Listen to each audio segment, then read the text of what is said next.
Beshem Ha'af Vehaben Veruah HaKodes Ha Elohim Echad. Di dalam nama Bapa dan Putra dan Roh Kudus Allah yang Esa. Amin. Silakan duduk. Terima kasih, selamat pagi semuanya. Ini pertama kalinya saya berdiri di Betani Solo. Terima kasih undangannya Pak Freddy, Ibu Meli. Ternyata dunia kecil. Bapak Gembala, Pak Freddy dan Bu Meli ini ternyata kerabat dekat dari teman sekolah saya, Badai dan Debbie. Terus Ibu Hana, kita sama-sama ada di Small Life Class, dan ada cucunya Gaby, itu temennya ponakan saya waktu kuliah di Australia. Jadi kalau nyambung-nyambung ternyata dunia kecil nyambung juga.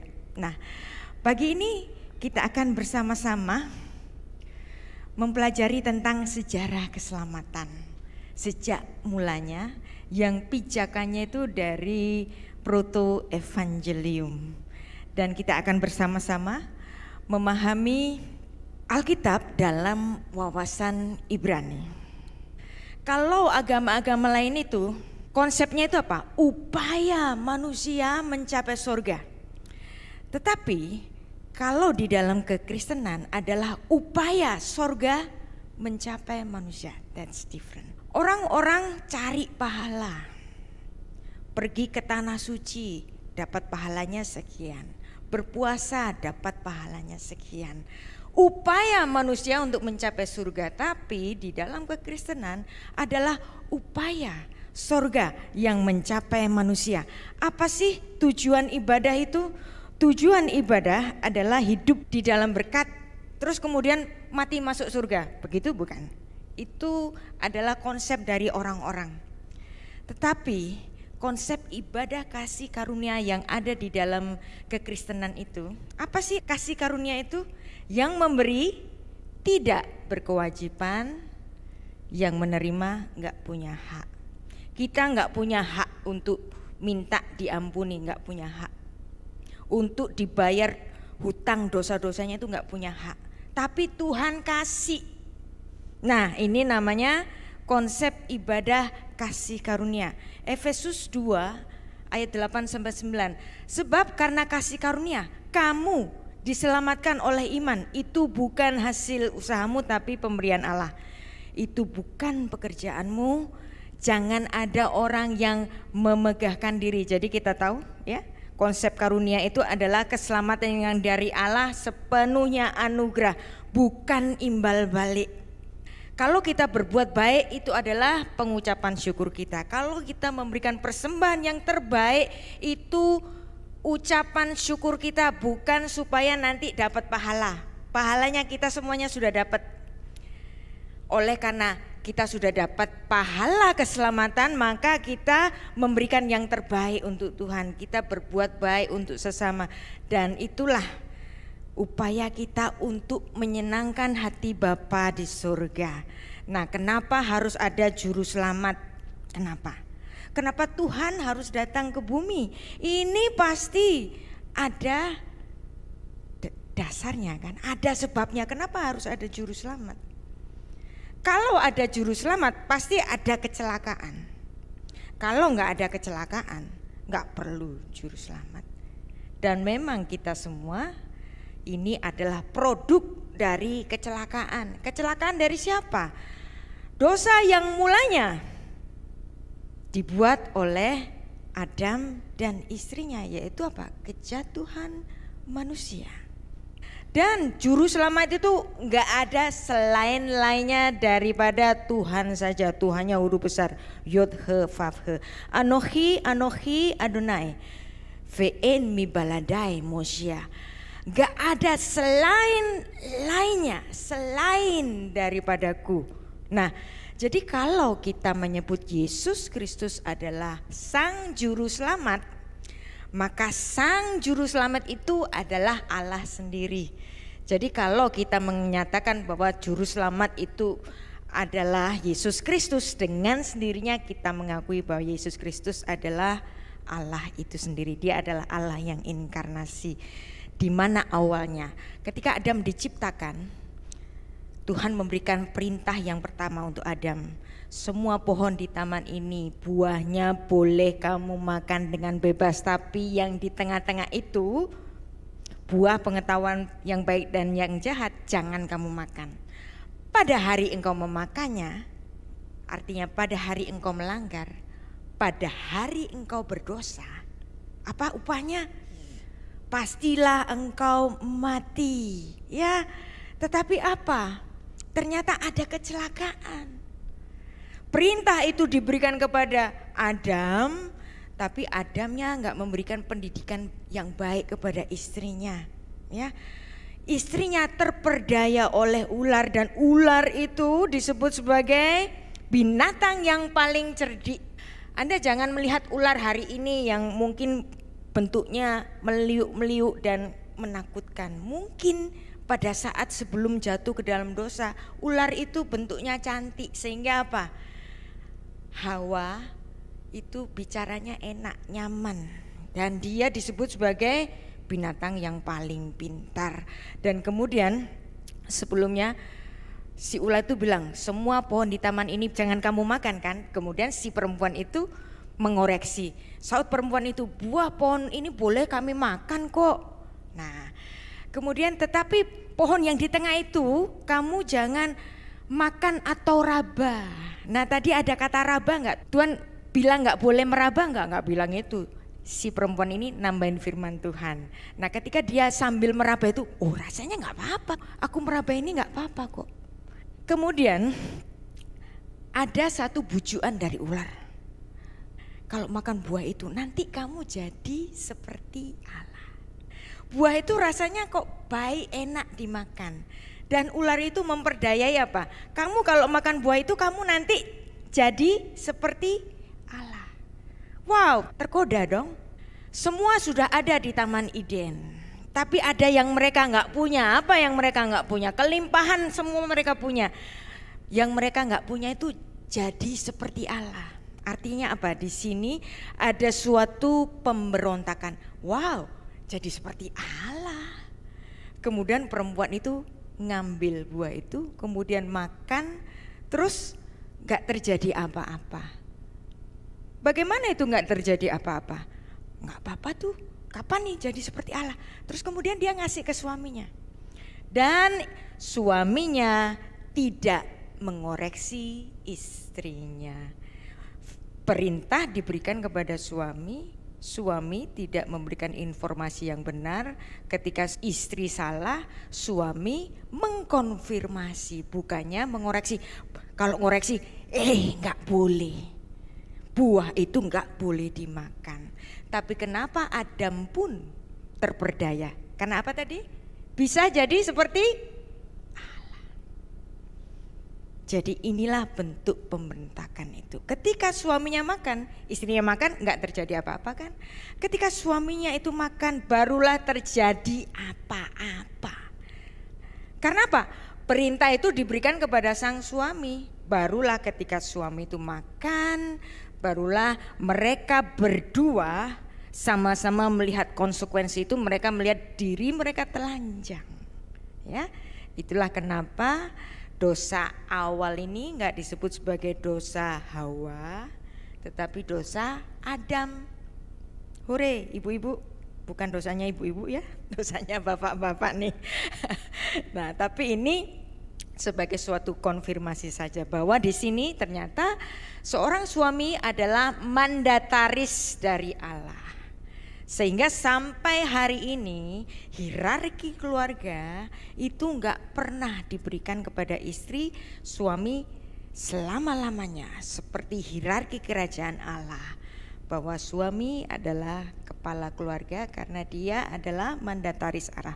Imam di dalam keluarga adalah suami, enggak pernah diberikan kepada istri ya. Ibu-ibu harus tahu posisinya ya. Nah, jadi dosa apa tadi? Dosa ingin seperti Allah, bukan sekedar makan, bukan. Dosa ingin seperti Allah ini dalam bahasa Ibrani itu disebut sebagai kitsat bintiot.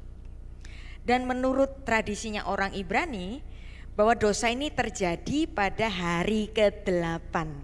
Karena hari ke-7 hari Sabat Tuhan berhenti. Nah, ketika hari ke-8 itu ularnya itu menggoda Hawa, dan ketika jatuh ke dalam dosa itu jatuhnya pada hari ke-8. Ini memang nggak ada di Alkitab, ini kepercayaan secara tradisi. Itulah kenapa sunat itu terjadi pada hari yang ke-8. Sunat dilaksanakan pada hari ke-8, dan kita memperingati setiap kebangkitan Yesus itu juga pada hari ke-8. Kalau Sabtu itu adalah hari yang ke-7, berarti Minggu itu memang hari pertama kan, dia masuk ke hari yang ke-8. Jadi kenapa Yesus bangkit pada hari Minggu? Karena hari Minggu adalah hari yang ke-8. Dan dosa ingin seperti Allah ini disebut sebagai kitset bintiot. Dosa nyabut pohon. Kenapa kok disebut sebagai dosa nyabut pohon? Ya, ini adalah istilah yang hiperbola. Karena Adam itu pengen seperti Allah, sehingga makan buah yang dilarangnya itu. Jadi seolah-olah Adam itu pengen makan buah itu dicabut seakar-akarnya, karena dia greedy, karena dia tamak, ingin seperti Allah. Dan ini adalah bentuk pemberontakan yang sangat besar. Dan apa tadi? Pada hari engkau memakannya pastilah engkau mati. Jadi upah dosa adalah mati.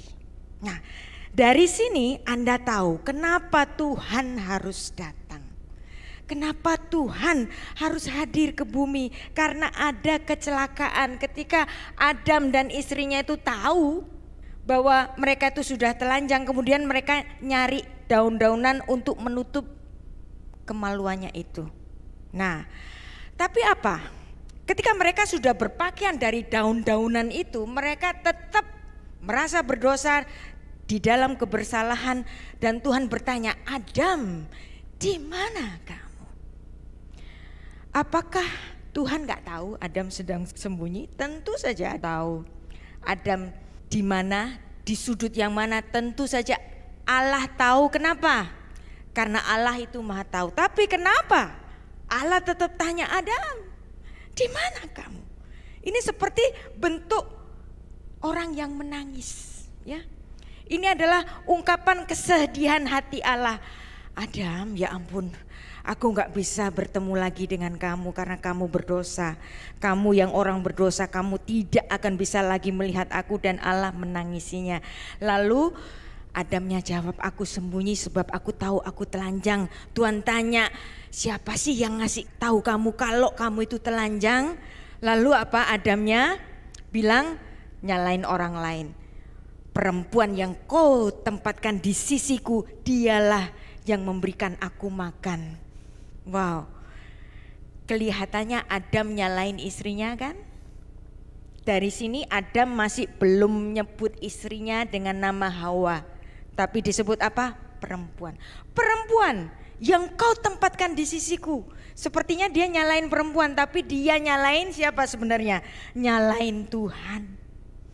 Si perempuannya nggak mau kalah, enggak, bukan salahku, tapi aku gara-gara si ular itu. Ketika si perempuan ini yang belum bernama Hawa, kemudian dia menyebut ke ular itu, lalu Tuhan langsung memberi kutukan kepada ular. Arur ata. Lalu firman Tuhan kepada ular itu, karena engkau berbuat demikian, terkutuklah engkau di antara segala ternak, di antara segala binatang hutan-hutan, dan engkau akan menjalar, dan debu tanahlah yang akan kau makan seumur hidupmu. Jadi ada kutukan kepada ular. Mungkin, nah ini cuman tafsir ya.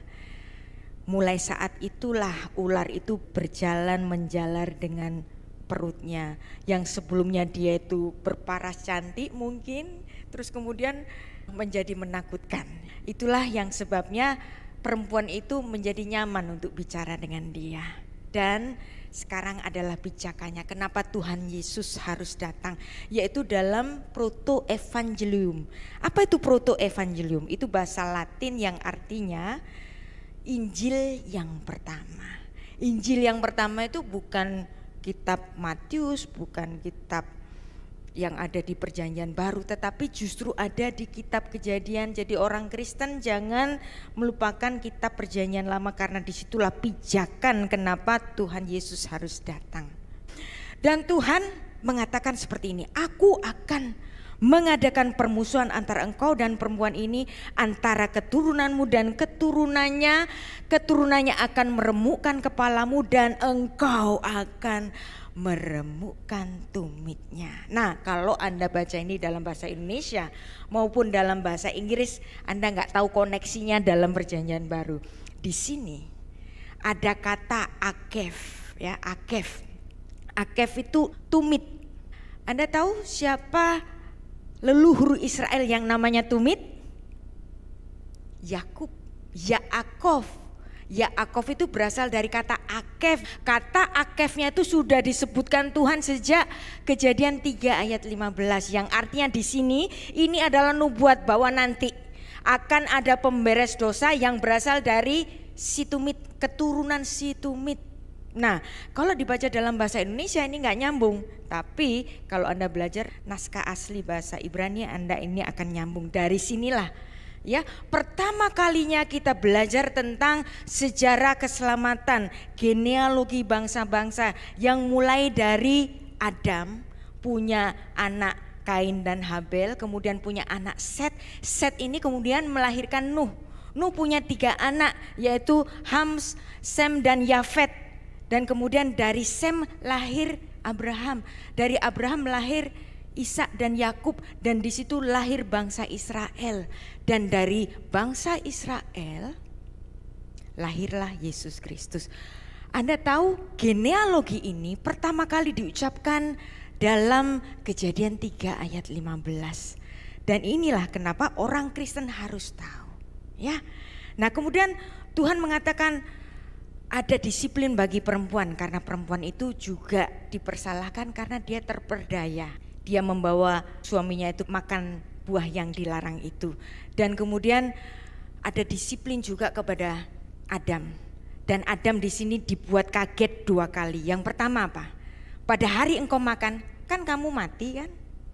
Terus kemudian yang dikutuk bukan Adam, tapi siapa? Si ular. Dan kemudian ketiga di sini, yang dikutuk bukan Adam juga, walaupun Adam yang salah. Yang dikutuk apa? Adamah. Kenapa dia disebut dengan Adam? Karena dia diciptakan dari tanah. Tanah dalam bahasa Ibrani itu Adamah. Makanya dia namanya Adam, karena diciptakan dari Adamah. Ketika Adam ini berbuat dosa, wow, yang dikutuk bukan Adam tapi Adamah. Anda tahu, Adamah ini adalah media di mana manusia itu diciptakan, kan? Kalau medianya itu dikutuk oleh Tuhan, dari sinilah Adam sebenarnya waktu diciptakan itu tidak diciptakan untuk sakit, tidak diciptakan untuk jadi tua, tidak diciptakan untuk mati. Tapi kenapa Adam, setiap manusia itu bisa mati, bisa sakit? Kenapa? Karena Tuhan mengutuk tanah. Terkutuklah tanah yang dimana kamu diciptakan. Dari situ Adam nanti bisa tua, bisa sakit, bisa mati. Kita pun demikian. Kenapa kok kita bisa menua? Kenapa kita bisa sakit? Kenapa ada orang cacat lahir? Kenapa perempuan harus sakit ketika bersalin? Karena unsur ragawi manusia yang berasal dari tanah dikutuk oleh Tuhan. Tapi manusia diciptakan dalam 2 poin, kan. Yang pertama, Tuhan menciptakan dari tanah, dan kemudian Tuhan menghembuskan nafas roh yang hidup sehingga Adam itu menjadi makhluk yang hidup, kan. Jadi walaupun di Kejadian 3 ayat 19 ini manusia itu nanti bisa mati, debu kembali menjadi debu, tapi ada unsur roh yang diselamatkan oleh Tuhan. Dari sinilah kita memahami nama Adam asalnya dari tanah, ya. Nama Adam kalau dipenggal ada alef, itu unsur Elohim, dam itu artinya darah. Jadi makhluk berdarah yang memiliki sifat atau image dari Elohim hanya Adam, makanya dia namanya Adam. Jadi bisa dua arti karena dia diambil dari tanah. Nah, dari sini Adam adalah orang yang beriman pertama kali. Jadi kalau kita ditanya, siapakah orang yang beriman yang pertama kali? Dia adalah Adam. Mana buktinya? Kejadian 3 ayat 20. Anda tahu bahwa ketika engkau makan buah itu, kamu akan mati. Tapi Adam gak mati. Adam malah mendapatkan satu proto-evangelium, satu makluman dari Tuhan. Aku akan mengadakan permusuhan antara engkau dan perempuan ini, antara keturunanmu dan keturunannya. Kemudian ada perseteruan antara keturunan perempuan itu dengan si iblis, si ular itu. Artinya di sini Adam tahu, loh hari ini kan aku mestinya mati. Tapi kenapa Tuhan bicara tentang keturunan? Di sini Adam pinter, jadi aku gak mati dong. Dan kemudian ketika Tuhan mengutuk Adam, tidak mengutuk Adam, Adam mikir lagi, loh yang dikutuk bukan aku, tapi unsur ragawi dari diriku Adam. Nah dari sini Adam pinter, artinya aku masih memiliki harapan kehidupan. Harapan kehidupannya dari mana? Dari si istri yang nanti akan melahirkan keturunan. Maka kemudian dia menamakan istrinya Hawa. Dari kata Hai itu artinya hidup. Jadi Adam ngasih nama istrinya sang hidup, si hidup, Urip. Namamu sekarang namanya Urip, Hawa. Karena engkau yang akan memberikan kelanjutan kehidupan dari anak-anak yang nanti engkau lahirkan. Jadi ini adalah bukti ucapan syukur Adam bahwa dia diberi kehidupan. Dari situ kemudian Tuhan mengusir manusia dari Taman Eden, dan apa yang terjadi? Tuhan mengadakan suatu demonstrasi yang pertama tentang pengampunan dosa. Upah dosa adalah mati, maka mati harus dibayar mati. Tuhan kemudian mengambil binatang yang tidak berdosa sebagai suatu perlambangan. Gara-gara kamu Adam, kamu berdosa, menyebabkan kematian, tapi aku gak pengen kamu mati selamanya. Oke, ragamu mati, tapi rohmu jangan mati. Tuhan memberikan kesempatan kehidupan kedua, yaitu dengan suatu demonstrasi. Ada binatang yang dibunuh oleh Tuhan. Apa itu? Binatang yang harus mati itu kulitnya diambil untuk menutup kemaluan Adam. Bukankah Adam tadi sudah pakai baju kan? Baju dari apa? Kulit daun-daunan ya, cawat daun dari manusia made in Adam ini Tuhan gak terima. Karena tidak ada unsur kematian. Upah dosa adalah mati. Gara-gara kamu Adam harus ada binatang yang harus aku bunuh untuk menutupi kemaluan kamu. Jadi ini adalah genealogi ibadah sakramental, cara bebas dari mati. Harus ada oknum lain yang mati. Jadi kalau di dalam perjanjian lama Habel mempersembahkan persembahan, kemudian Nuh juga mempersembahkan persembahan binatang yang berdarah, Abraham, Ishak, Yakub, bahkan sampai sejarah manusia di padang gurun itu pada kepemimpinan Musa selalu mempersembahkan korban binatang berdarah. Itu apa? Untuk meneruskan suatu tipologi. Upah dosa harus dibayar dengan kematian. Cara bebas dari mati Adam, supaya kamu hidup, kamu harus ada dibayar dengan kematian. Jadi ini ibaratnya waktu Tuhan membunuh binatang yang tidak berdosa di Taman Eden, Tuhan itu kayak tekan cek mundur. Adam, kamu berdosa, upah dosa adalah mati. Tuhan tekan cek mundur. Ya. Kemudian Abraham, kamu melakukan kesalahan itu harus dibayar dengan darah. Maka Tuhan tekan cek mundur lagi. Bapak-bapak leluhur Israel semuanya berdosa, maka mereka harus mempersembahkan korban binatang yang berdarah itu. Tuhan teken cek mundur ya. Bapak-bapak yang buka toko terima barang, Teken cek mundur itu kan biasa. Tapi teken cek mundur ini kan harus ada due date-nya, harus ada jatuh temponya. Ketika jatuh tempo harus dilunasi. Nah, itulah pelunasan kemudian terjadi di perjanjian baru, dilunasi oleh Yesus Kristus. Jadi cek mundur yang sudah diteken oleh Tuhan itu harus dilunasi oleh kematiannya sendiri. Jadi ini ibaratnya seperti ini. Ada saudara saya yang miskin dan saya pengen tolong dia. Kemudian dia utang ke saya, utangnya 10 juta. Bu Rita, saya mau utang 10 juta ya. Tapi saya nggak bisa bayar langsung, bayarnya nanti ya. 1 tahun ke depan gitu. Terus dia buka usaha. Tahun depan saya lihat usahanya kok nggak makin maju, kok malah mundur. Terus tahun kelima tambah mundur lagi, tahun ke-10 tambah mundur lagi.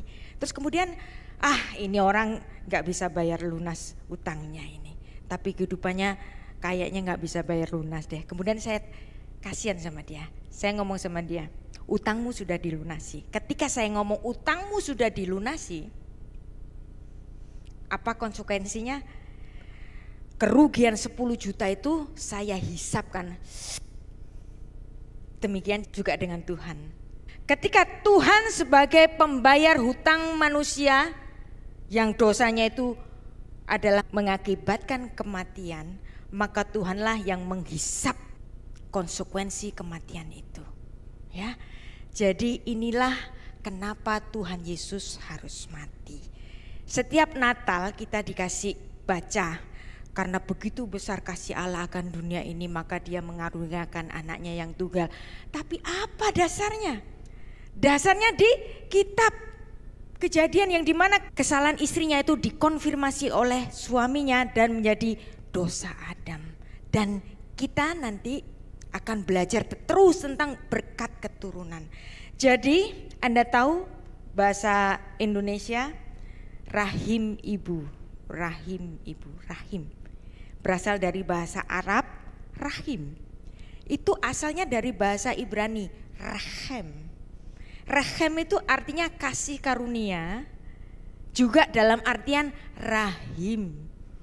Kenapa rahim disebut sama dengan kasih karunia? Dasarnya di mana? Kita sudah belajar tadi. Kejadian 3 ayat 15 yang disebut oleh bapak-bapak gereja sebagai proto-evangelium. Adam yang seharusnya mati, tapi Tuhan memberikan kasih karunia melalui apa? Adanya keturunan melalui rahim perempuan yang pertama itu, dan menjadi suatu konfirmasi. Konfirmasinya apa? Konfirmasi yang dimana manusia itu tidak diizinkan oleh Tuhan untuk mati selamanya. Oke, raganya telah terkutuk karena Tuhan mengutuk adamah tanah. Tetapi sisi rohani dari manusia diselamatkan oleh kematian Yesus Kristus. Dan Yesus Kristus sendiri lahir melalui rahim dari perempuan. Dan inilah merupakan suatu konfirmasi. Ketika perempuan itu melahirkan anaknya yang pertama yaitu Kain, Hawanya itu berteriak sukacita. Kaniti ish et Adonai. Aku telah mendapatkan seorang anak laki-laki oleh pertolongan Tuhan. Betul, ternyata kita manusia diizinkan oleh Tuhan untuk hidup. Hidup seterusnya yang dimana Tuhan nanti inkarnasi betul-betul melalui rahim ibu. Jadi rahim sama dengan rahem. Allah yang maha rahim, Allah yang maha uterus ya. Istilah kedokterannya kan uterus. Kenapa kok disebut uterus? Karena memang kasih karunia terpancar dari rahimnya ibu. Jadi kalau Anda punya keluarga yang dimana ibu-ibu itu melahirkan putra dan putri, cucu-cucu dan semuanya, itu semua adalah kasih karunia dari Tuhan. Maka berkat dari Tuhan yang pertama kali, Kejadian 1 ayat 28 apa? Beranak pinaklah dan bertambah banyaklah, penuhilah bumi dan jadilah banyak. Dan ini adalah wujud dari kasih sayang Allah yang ditujukan bagi perempuan. Jadi ibu-ibu, walaupun mungkin kita dicap sebagai oknum yang membuat Adam itu berdosa, tetapi kasih karunia Tuhan datang dari rahim ibu. Dan disitulah kelangsungan kehidupan terus menerus dipancarkan. Sampai datangnya Yesus Kristus membayar semua cek mundur yang sudah diteken oleh Tuhan. Dan itulah kenapa nanti Tuhan di kayu salib bicara apa? Sudah selesai. Dalam bahasa Ibraninya nislam, bahasa Yunaninya tetelestai. Kenapa disebut sudah selesai? Artinya cek mundur lagi itu gak perlu lagi diteken oleh Tuhan. Karena apa? Tuhan sudah melunasinya dengan kematiannya sendiri. Dan itulah kita harus mensyukuri setiap hari Natal, setiap hari Paskah. Kita mungkin gak punya dasar yang lebih ke akar-akarnya kenapa Tuhan harus datang. Kenapa harus ada juru selamat? Juru selamat hadir karena ada kecelakaan. Kecelakaan itu jangan terus-menerus membuat manusia itu menjadi celaka dan mati secara kekal. Tuhan memberikan suatu undangan kepada kita semua untuk bersama-sama hidup kekal di langit baru dan bumi yang baru. Kita berdoa.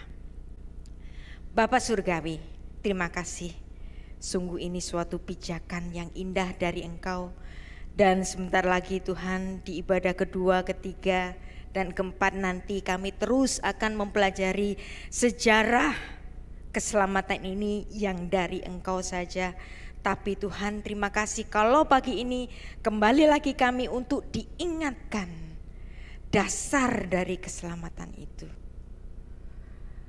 Tuhan kami sungguh mensyukurinya untuk undangan keselamatan kehidupan kekal bagi kami semua yang meninggikan Engkau sebagai Tuhan dan Juru Selamat kami. Beshem ha'af, vehaben, veruah hakodes, ha'elohim echad. Di dalam nama Bapa dan Putra dan Roh Kudus Allah yang Esa. Amin. Amin. Kita berikan tepuk tangan buat Tuhan Yesus.